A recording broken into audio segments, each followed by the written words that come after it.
Good afternoon, everybody. I hope you're enjoying your visit to Ireland. I'll give you a little bit of background about, I suppose, just very quickly about Dairy Master and where we are. But we're based about 2 hours away from here in Kerry. And this is actually where our global headquarters are. There's about 220 people there. And I suppose our product range covers 5 key areas from milking equipment, milk cooling, feeding, automatic scraper systems and heat detection. And it's about heat detection and our developments around the Moo Monitor system that I'm actually going to talk about today. First of all, I'd like to show you a video here from Ireland about some of the things that are actually important on farms. We had a crossbull, and we knew we had a crossbull. He had unfortunately managed to get the chain caught around a bush, and it was obvious to me that my dad had found him, and being the overly brave man that he was, believed that he would go in and release him. I remember coming into this room and blurting out to my mum, God love her, Dad's dead, the bull's killed Dad. People shouldn't have to suffer that level of loss. Small changes can make a huge difference and can make the difference between life and death.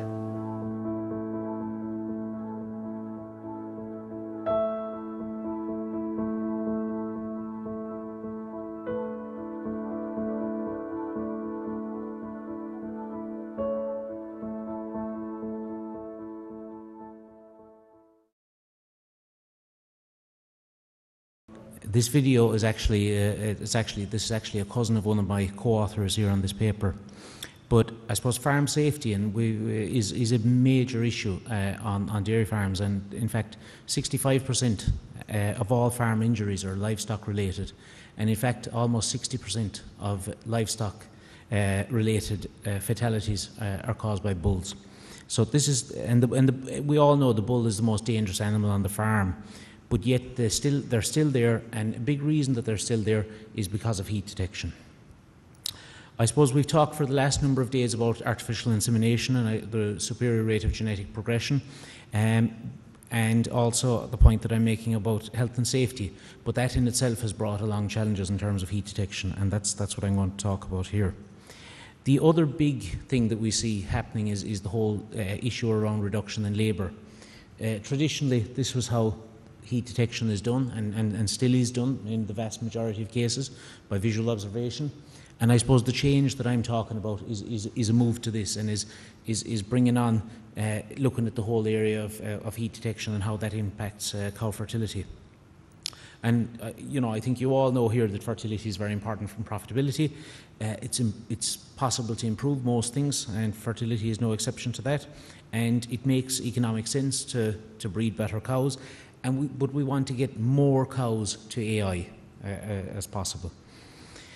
So if we look at the economics of it, if we look at the figures here from Ireland, a missed heat is evaluated at €230.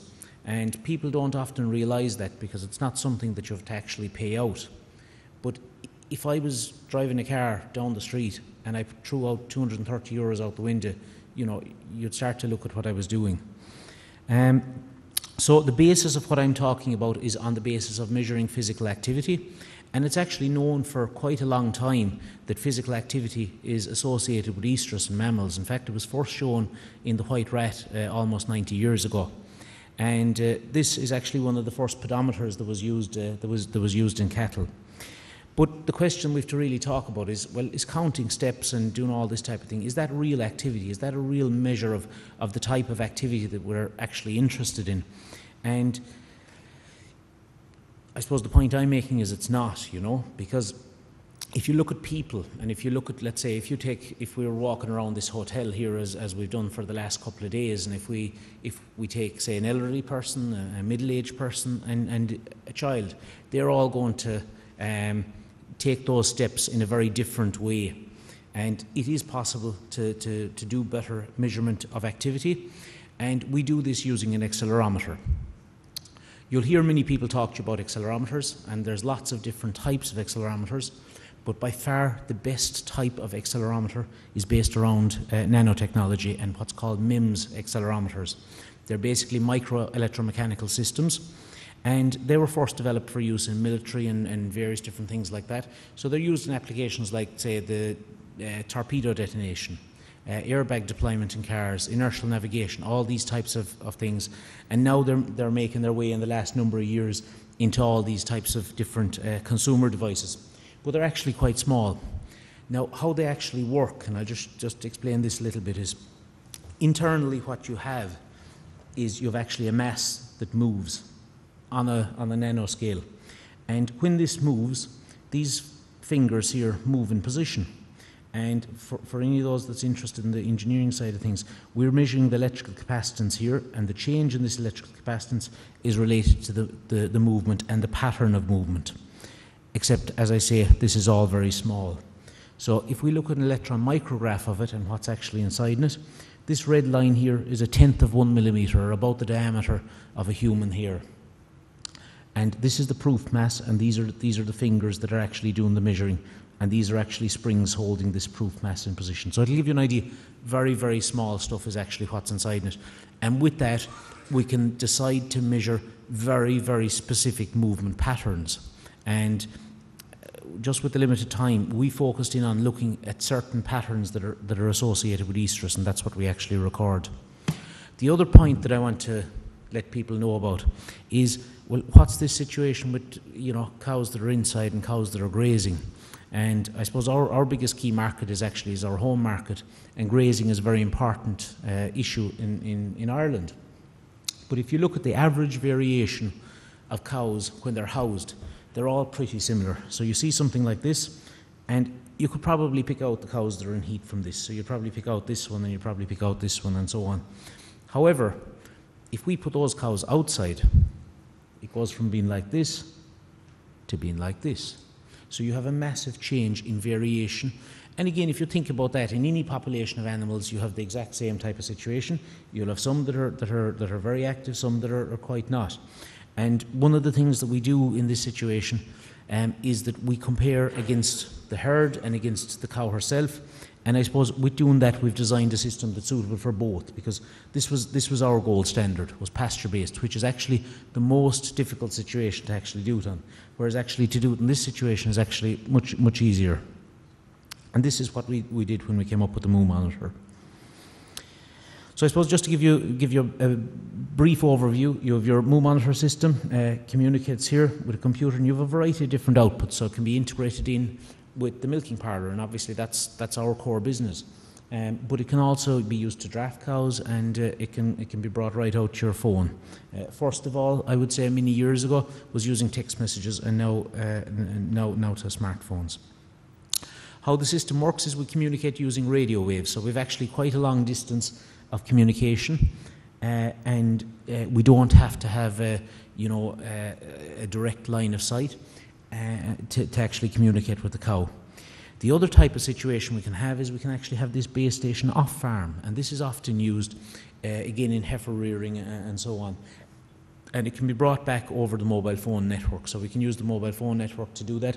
So again, we don't have to have line of sight, and the farm can be somewhere else, but yet heat detection can be brought back to the main farm. Just to show you a little bit about the user interface, and I won't go into much in this other than to say that it's extremely friendly and easy to use.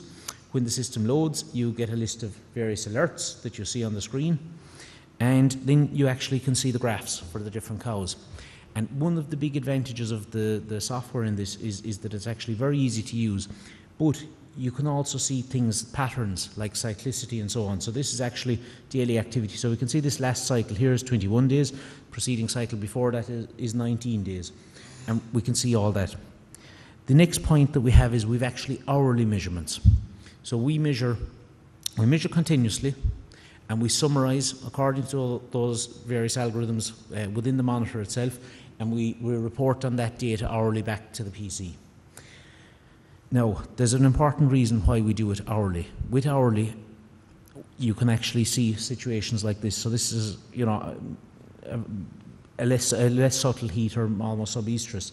But you can see with hourly recording, you are more sensitive, and that's the reason why we're doing that. The other types of things you can do is you can detect cystic cows. So this is a typical cystic cow, and you can see that quite readily. You can see non-cycling cows. And what this allows people to do is it allows them to identify problem cows sooner, but it also allows them to do pre-breeding heat detection and so on. So I suppose really what it's about is about having more herd information anytime, anywhere, and that's what people are looking for, is what they tell us anyway. So what you can do is you come along and the farmer can effectively look out at his herd of cows and he can know this cow, this cow and this cow, these are in heat, this cow is not cycling, this is a cow that we thought was pregnant, but she's not, she's lost the embryo, and this cow here is cystic, so you can actually start to make decisions based on all that. And the latest, I suppose, development in that scenario is that's now out there and it's actually available on your phone. And that's actually changing the way, not only the way the farmer is working, but also the way the AI technician is working. So this app basically allows the user to view data directly on a mobile phone, allowing for 24-hour remote monitoring. And again, for example, on your phone, you can have one herd or you can have many herds available to you, and you can see what you need to do. And there's quite an awful lot of AI technicians using this, particularly in North America, I would say, is probably the largest uptake, where they're actually using this to schedule their daily work. And again, this here is what you see on the app screen. If people want to see it there and play with it, give me a shout after.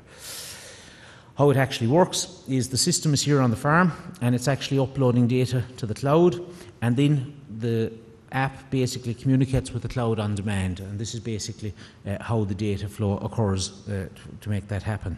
So here you can see in this type of situation, this is the first heat after calving. You can see again the hourly graphs, and you can see all that again on your mobile. You can see various information here like days in milk. You can do all the pre-breeding heat detection within the voluntary waiting period. And one of the questions that came up with my previous speakers was, well, what about heat detection rate and things like this? And that's actually an important point, because with this, with pre-breeding heat detection, you actually improve a lot of that stuff. And basically what it's doing is this is how people are making their decisions on the timing of insemination, and I'm actually going to show you some studies on that there just to explain what it's about. But if we look at, well, when do heats start? And this is actually results from an Irish study. And during that study, it showed that 40% of heats started before 6 a.m. in the morning, and 35% started after 8 p.m. at night. So these are generally the times that people are actually not watching their cows at all. But the study that I really want to show you is actually, it's a US-based study.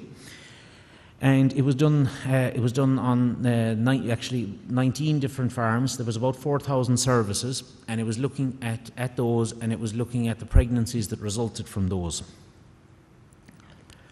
And what we do, I suppose we may as well explain it, is that we use the onset of high activity. We don't use the peak, because the problem with using the peak is you never know, have I reached the peak yet? So we start with the onset. And with the onset of high activity, we use from there as the measure of, well, when is the optimum time to actually breed that cow? And that's what this study was actually showing. So if you look at the distribution of onset throughout the day, this is what we have. So again, you know, the exact same as the Irish study. So this is the 24 hours in the day. So this is early hours of the morning. This here is late at night. And again, you can see it's distributed throughout that. And if you group that up into 4 periods of the day, what you will see is that generally 70% of the activity is at the nighttime part of the day. If you looked at duration of high activity, and this was actually a very interesting slide.